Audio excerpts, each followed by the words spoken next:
Olá, nós estamos aqui para apresentar o tema osteoimunologia, porque os pacientes perdem implantes ósseo-integrados. Esse é o projeto, uma apresentação relacionada à jornada odontológica online. É,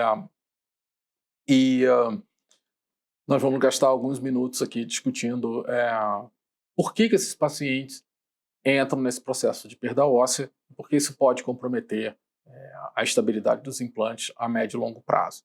Tá? Meu nome é Carlos Marcelo Figueiredo, hoje eu estou como professor associado de periodontia aqui da School of Dentistry and Oral Health, da Griffith University. Nós estamos na cidade de Gold Coast, no estado de Queensland, na Austrália. Bom, o que a gente vai concentrar mais hoje é na questão do como nós ativamos esse processo de perda óssea em torno do dente e por que esse processo também ocorre em torno dos implantes.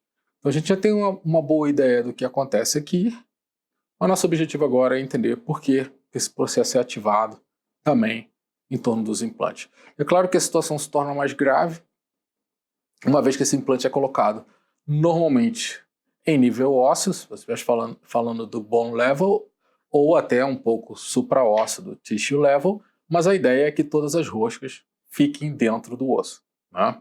Então a exposição para o meio externo das roscas causa uma situação de contaminação complicada, difícil tratamento, nós não temos nenhum protocolo hoje definido para tratar isso, o que coloca em risco a longevidade desse implante.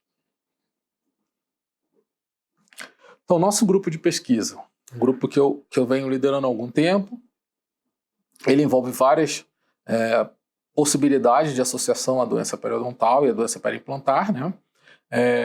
Mas aqui estuda especificamente essa relação com os implantes, o trabalho sobre biological complications, quer dizer, o estudo das complicações biológicas que afetam o implante ósseo integrado. Né? Dentro disso a gente tem basicamente duas importantes linhas acontecendo nesse momento, como esse macrófago interfere nessa perda óssea, nesse processo de osteoimunologia, e como outras células, como neutrófilos, afetam também esse sistema. Bom, para que a gente possa discutir um pouco o problema dessa perda óssea em torno dos implantes, a gente precisa entender sobre a doença periimplantar, principalmente as definições que às vezes aparecem um pouco confusas.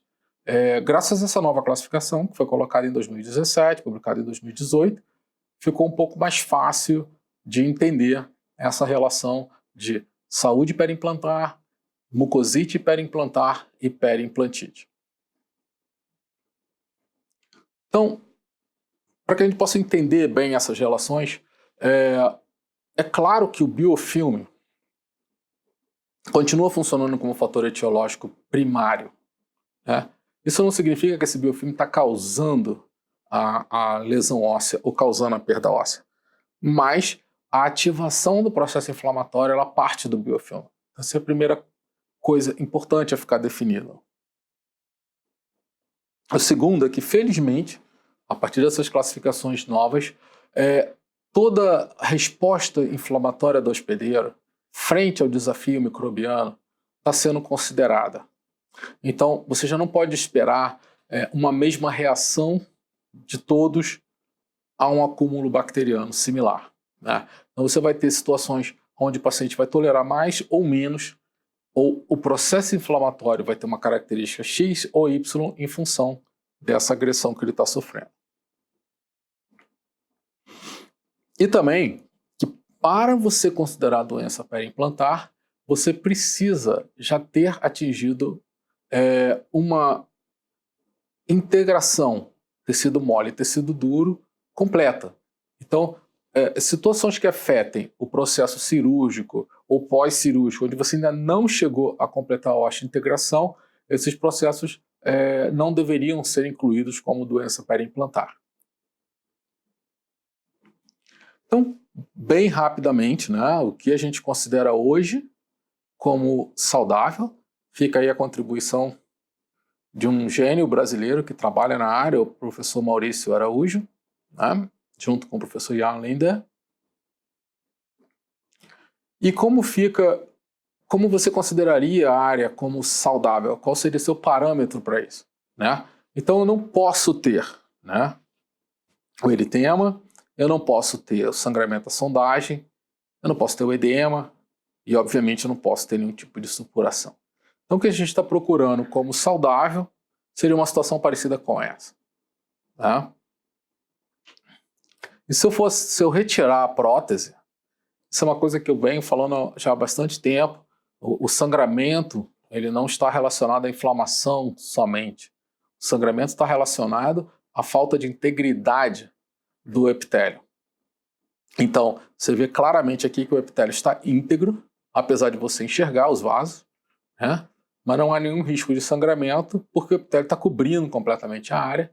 E aqui do lado, a gente consegue ver, seria esquematicamente, mas aqui é um corte histológico real, mas um desenho esquemático, da onde seria o epitélio sulcular e o epitélio juncional firmemente aderido aqui ao implante. Então não há risco de sangramento, pela integridade do epitélio sulcular, que é esse aqui, e pela adesão do epitélio juncional.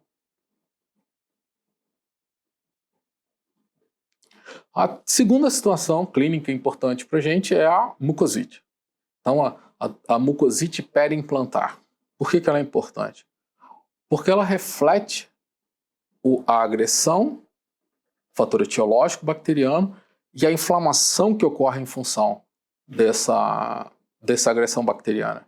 Mas o mais importante, você consegue voltar à situação inicial, você consegue que aquela situação clínica seja resolvida. Tá? Então não há perda para o paciente se ele entrar em mucosite e voltar para o estágio de saúde.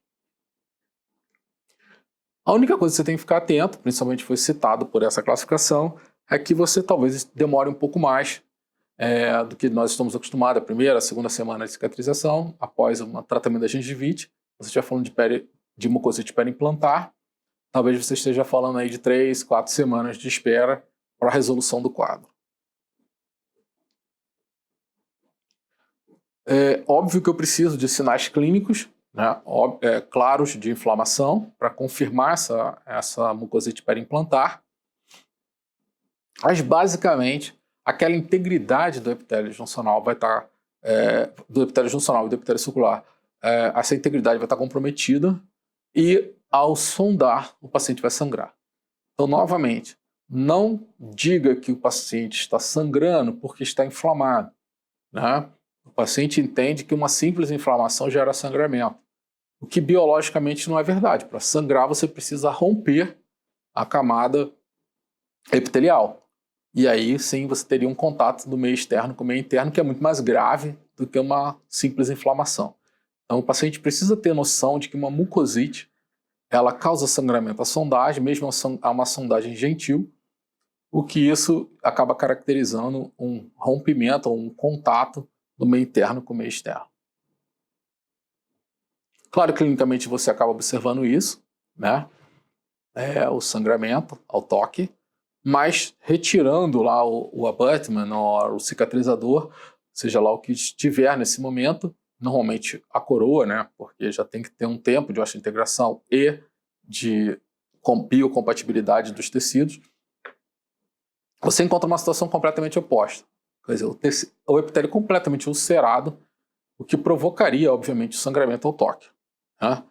Compare aqui, você vai ver claramente a diferença. Quer dizer, isso aqui não está acontecendo porque o tecido aqui interno está inflamado. Está acontecendo porque eu perdi completamente a integridade epitelial. O objetivo é tratar, tirar a agressão bacteriana, tirar qualquer agressão física que esteja acontecendo para que esse epitélio retorne à integridade dele e volte a essa situação aqui. Um problema da mucosite periimplantar é que, ao contrário da gengivite, na gengivite você não tolera nenhum tipo de perda óssea, nos implantes você é obrigado a tolerar a tal da adaptação fisiológica, da perda natural que ocorre no primeiro ano após a instalação dos implantes, que isso geraria uma outra conversa, uma outra discussão, mas que eu acho que afeta diretamente a periimplantite, que é a necessidade de uma reabsorção óssea para a acomodação de tecido mole, que não vejo ser muito considerado às vezes, mas é um problema. Então, uma certa perda, desde que ela paralise, ela é aceitável. A continuação dessa perda aí geraria um dano irreversível. Tá? E aí a gente entraria na periimplantite propriamente dita. Na periimplantite, eu também continuo como o agente agressor primário a placa, mas agora eu tenho uma perda óssea afetando as roscas do implante, que é um lugar que você não esperaria que isso acontecesse, mesmo com aquela perda inicial que você toleraria para acomodação de tecido mole. Claro que uma higiene oral ruim vai gerar mais chances de inflamação e óbvio que mais inflamação, ou dependendo do perfil do paciente, essa inflamação pode desenvolver a periimplantite. Mas é importante entender isso. A falta de controle vai levar à inflamação. Se essa inflamação vai ativar ou não o processo de osteoclastogênese, seria uma outra situação. Tá? Então, mas, obviamente, como eu não posso manipular esse sistema inflamatório para que o paciente desenvolva apenas uma inflamação sem ativação do sistema imune, minha única opção é tirar o agente agressor para que a inflamação regrida, e a inflamação regredindo eu vou regredir, consequentemente, essa ação osteoclastogênica. Clinicamente, precisa ser visível essa presença da inflamação, obviamente. Eu vou ter esse sangramento, que pode ou não ser acompanhado de supuração. Vai acontecer um aumento da profundidade de bolsa, meio que natural, porque se eu estou perdendo o osso, o epitélio vai migrar e eu vou ter um aumento dessa profundidade de bolsa. Mas cuidado para ver se essa bolsa é uma bolsa real ou uma pseudobolsa, causada por hiperplasia. Né? Então você tem que fazer o diagnóstico, o exame radiográfico para confirmar essa perda óssea. Que, como eu acabei de falar, você confirma essa situação pela perda óssea radiográfica. E como eu acabei de falar, também vai haver uma relação forte entre a profundidade de bolsa e a perda óssea, porque é onde para onde o epitélio vai migrar e para onde vai haver a extensão do epitélio da bolsa se transformando em epitélio do sulco se transformando em epitélio da bolsa. É bom também saber, tem visto algumas discussões, olha, esse paciente tem periimplantite, mas parece que a lesão está estabilizada, eu já olhei 6 meses atrás e continua a mesma coisa. Você não pode confiar muito nisso, porque a perda não é linear. E se a perda não é linear e ela pode ter padrões de aceleração em determinados momentos, você pode ser surpreendido por uma situação que parece estável e o paciente retornar um tempo depois e essa lesão ter progredido bastante. Então não foi nenhum erro seu. Pode acontecer isso, por ela não ter um padrão não linear e ser relacionado ao perfil inflamatório do paciente, mas essa progressão pode sim ser causada por alterações imunológicas no paciente.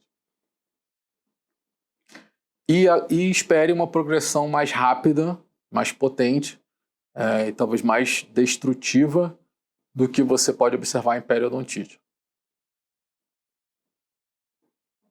Então tá aí já claramente incompatível com saúde, né? Apesar da clinicamente você nem observar uma grande alteração de sinais inflamatórios, mas você já percebe o sangramento da sandagem e a perda óssea, bem característica, já comprometendo várias roscas dos implantes. Clinicamente você tem uma situação extremamente difícil, também não vem ao caso discutirmos enxertos ou tentativas regenerativas, mas eu posso adiantar que a chance de sucesso vai ser extremamente baixa, não pelo material, mas pela contaminação que essa superfície já tomou, que recebeu, pela dificuldade de se limpar essa superfície com qualidade, né? Tanto que o tratamento correto para periimplantite é o acesso cirúrgico. Dificilmente você vai conseguir bons resultados sem a abertura cirúrgica da área. E mesmo assim a capacidade de limpeza, a qualidade dessa remoção do agente agressor dessas roscas vai estar comprometida por questões mecânicas básicas, né? A partir desse conhecimento da periimplantite, nós temos esse trabalho do Albrechtson, muito interessante, colocando, e também do Hugo Brown, bem interessante sobre como diversos fatores poderiam afetar. E se essa doença, né, vamos chamar assim, ela é uma complicação por um corpo estranho, ou se nós criamos uma doença nova. O paciente não tinha implante, passou a ter implante, e como consequência passou a ter essa doença periimplantar. Né?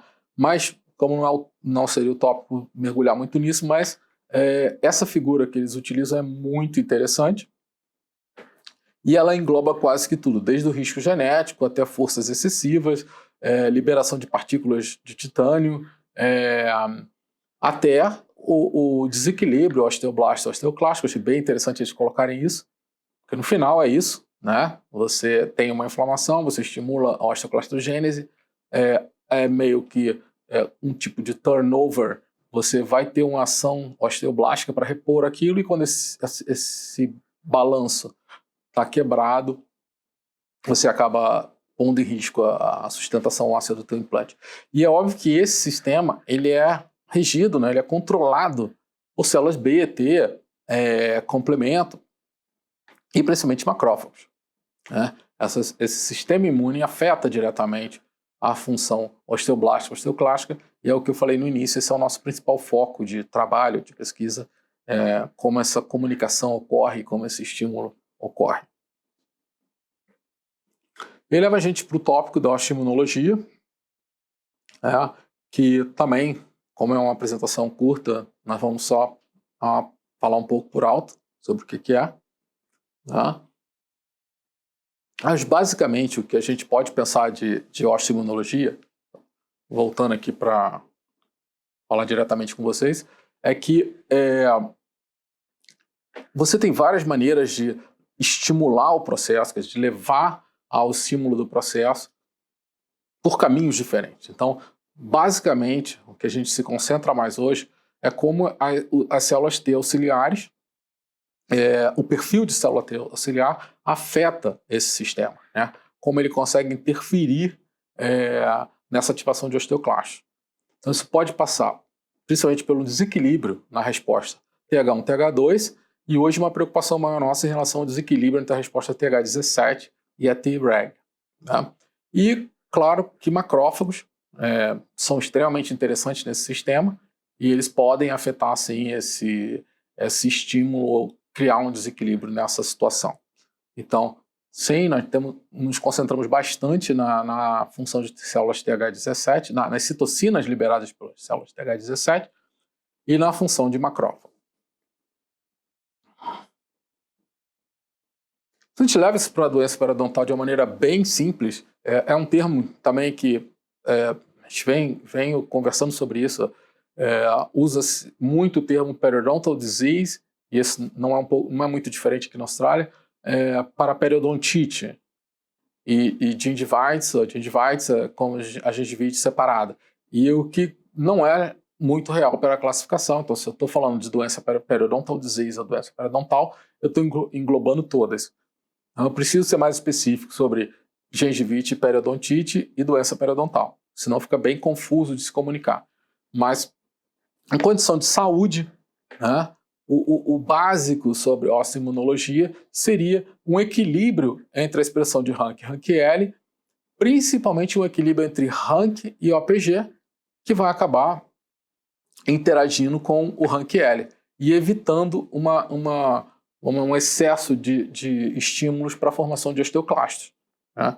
E o que se observa na periodontite, né, que aparece como periodontal disease ali, é que existe um certo desequilíbrio, o que leva a uma maior união, uma quantidade maior de interação entre o Rank-L e o Rank, e isso vai estimular uma maior produção de osteoclastos.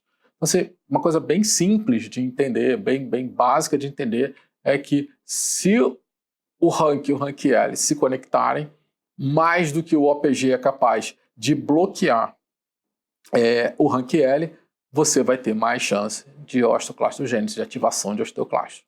Tá? E, obviamente, como está no desenho aqui, no início uma preocupação muito grande nossa com a resposta TH1, Depois vieram trabalhos até do professor Seymour, daqui da Austrália, mostrando sobre a importância da resposta TH2, que gera uma discussão em relação a esse tema, mas agora um foco também bem grande no TH17 e principalmente numa resposta que é capaz de mediar isso e que é capaz de induzir uma cicatrização, que é o Treg. Então, se você tem menos reações ligadas ao Treg, você vai aumentar a chance de desequilíbrio.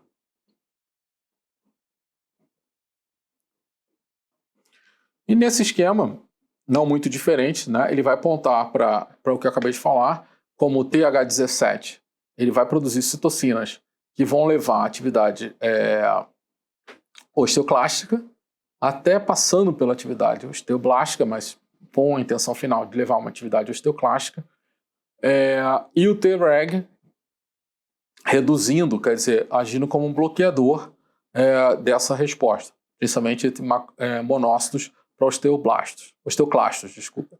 E aqui, de novo, o TH1 e TH2 funcionando com um certo bloqueio aqui, dependendo do tipo de citocina liberada, que no caso é interferon gama, né? E L4, com certeza, uma citocina que nos levaria a uma supressão dessa ativação. Tá?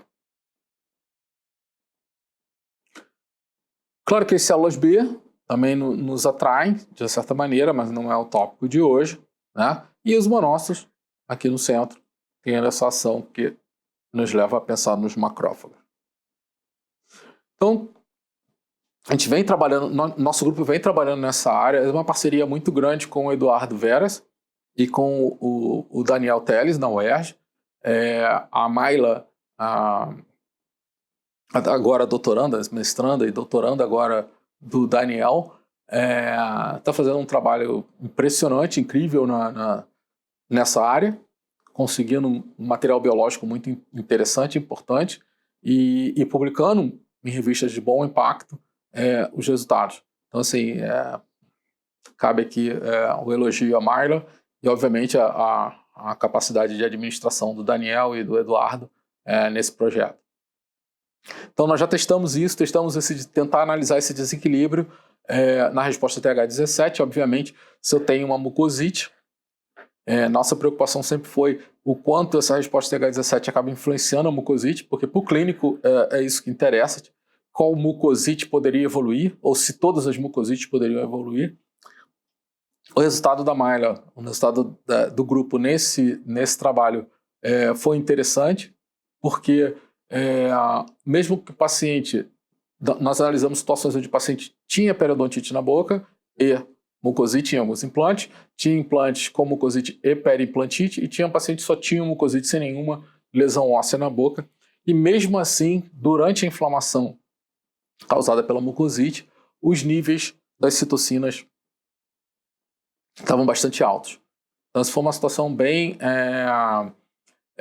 inesperada, mas perigosa na nossa interpretação, porque dá a entender que basta gerar inflamação, ou a inflamação ocorrendo em volta dos implantes, existiria imunologicamente, vamos colocar assim, uma chance maior de haver um estímulo ligado à osteoclastogênese.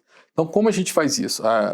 Após a identificação clínica, a clínica é sempre soberana, quer dizer, o resultado clínico, a análise clínica é que decide se devemos ir ou não por aquele caminho. Então, ela faz a análise clínica, coleta o material biológico da área, isso aí é uma demonstração de como ela retira o fluido gengival da região específica que ela quer trabalhar, e assim a gente consegue analisar as moléculas daquela região especificamente.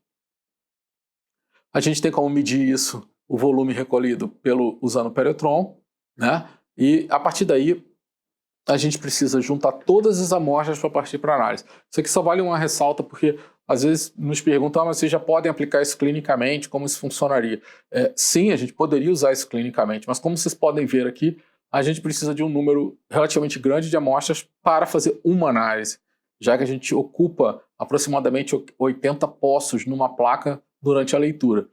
Então, nós só conseguiríamos ajudar clinicamente ou fornecer esses resultados para os clínicos se nós tivéssemos um volume de material enviado para análise com um certo número semanal, vamos supor, por exemplo. como isso ainda de longe não é possível, basicamente a gente só consegue fornecer resultados para a pesquisa. A máquina utilizada na UERJ é o Bioplex, é a mesma máquina que utilizamos aqui, então é possível fazer trabalhos juntos. O ideal é que todo o material sem análise seja analisado num lugar ou no outro, mas a gente também tem os mesmos recursos e algumas outras possibilidades para fazer a análise aqui na Austrália. E esses novos materiais, esses novos kits nos permitem uma análise múltipla, ao invés de como era feito há um tempo atrás, usando só o ELISA, você fazer uma análise pontual de uma molécula só. E, resumindo isso, a gente não precisa gastar nenhum tempo discutindo esses resultados, mas basicamente a gente não consegue ver nenhuma diferença na mucosite se ela ocorre no paciente que não tem nada, só mucosite, ou se ela ocorre numa região, numa boca onde o paciente também tem periimplantite ou também tem periodontite, né? Então não conseguimos observar nenhuma diferença estatística em nenhuma molécula analisada. O que não é bom. Eu gostaria que essa primeira coluna aqui fosse sempre muito baixa. Um paciente que não tem histórico de perda óssea na boca, que ele não produzisse tanta IL-1-beta, interferon-gama, pode nomear TNF-alfa, várias moléculas que a gente analisou. Mas esse é o resultado que nós obtivemos. E agora, ainda em relação à questão de osteoimunologia, nós temos dedicado um tempo maior. A gente vinha trabalhando com a resposta TH17. E agora estamos dedicando um tempo maior ao macrófago. Principalmente as moléculas associadas à resposta a células mieloides, com foco maior no neutrófilo, que era um foco que eu sempre tive na carreira, e agora com uma dedicação maior ao macrófago. E dentro dessa função do macrófago, duas moléculas têm nos chamado a atenção. Uma é a IL-34, importantíssima no processo inflamatório e nesse processo de desequilíbrio da inflamação, levando a danos teciduais mais intensos. E a outra molécula que a gente tem se dedicado é o CSF1, que podem ver, né, nessa figura, ele tem várias possibilidades de ativação celular e influenciar tanto, de novo, né, no macrófago, voltar e afetar a produção de macrófago, como estimular a produção ou diferenciação de osteoclastos. Então, há uma semana ou 2 semanas atrás, nós conseguimos o aceite do primeiro trabalho analisando isso, então analisando o CSF1 em região periimplantar, só que dessa vez a gente já começou a utilizar tanto o fluido gengival quanto a saliva. A gente tem o interesse de saber o quanto a saliva pode ser aplicada para diagnóstico. Nesse caso, infelizmente, né? Infelizmente que eu digo porque a ideia seria evitar de usar o fluido periimplantar e usar a saliva. Facilitaria muito para o clínico nos fornecer só a saliva ao invés de coletar fluido, mas nesse caso específico, nessa situação específica, a gente não conseguiu que o que aconteceu no fluido acontecesse também na saliva. Em breve, deve ser publicado em alguns meses. E ainda mais recente, a gente tem concorrido, nosso grupo tem concorrido a grants, né, aqui na Austrália. Nós temos que criar as nossas grants, fazer as aplicações, receber, acertar, ou ganhar ou perder a parte do jogo, e dentro do que ganhar, tocar ou dar início ao seu projeto de pesquisa, né? Então essa é a nossa primeira grant contemplada, de novo com a parceria da Mayla, obviamente, do Daniel e do Eduardo, e já também incluindo o grupo sueco, né, liderado por Elisabeth Bostrom, e com o nosso também gêniozinho, né, nosso gênio brasileiro, que é o Ronaldo Lira, já está lá há alguns anos. Acredito que deva ficar por lá também como pesquisador. E aqui tive o prazer de conhecer o Deepak e ter essa parceria com ele. É um microbiologista trabalhando direto no laboratório o tempo todo, que tem sido uma parceria muito boa para preparação de grants. É só uma demonstração do grupo, Daniel, agradecimento sempre ao Daniel aí pela parceria. E o pessoal do Karolinska, o Gustafsson hoje vice-diretor de pesquisa, a Elizabeth Bostrom, a Nag Rambolstance, ela não está nesse artigo, mas ela está no grupo de trabalho, e é uma pesquisadora internacional famosíssima, muito conceituada, uma oportunidade assim, única para a gente poder contar com a colaboração dela, a ajuda dela e o conhecimento dela. O Ronaldo e a Mayla aí trabalhando no laboratório da UERJ. A Mayla tem se dedicado também ao tratamento, então nosso objetivo não é só a análise da condição imunológica no momento da doença, mas a intervenção e qual é o impacto dessa intervenção na doença. E esse projeto devemos estar com resultados aí até o ano de 2020. Tá? Bom, essa era a ideia que eu queria trazer para vocês. Queria agradecer muito ao convite, tanto da professora Maria Isabel,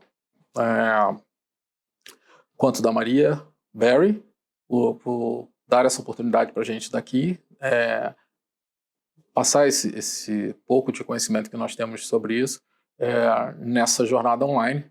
E muito obrigado. Se quiserem fazer contato, acredito que a gente coloque lá nos créditos dos vídeos os nossos contatos aqui. Bom? Obrigado. Até mais.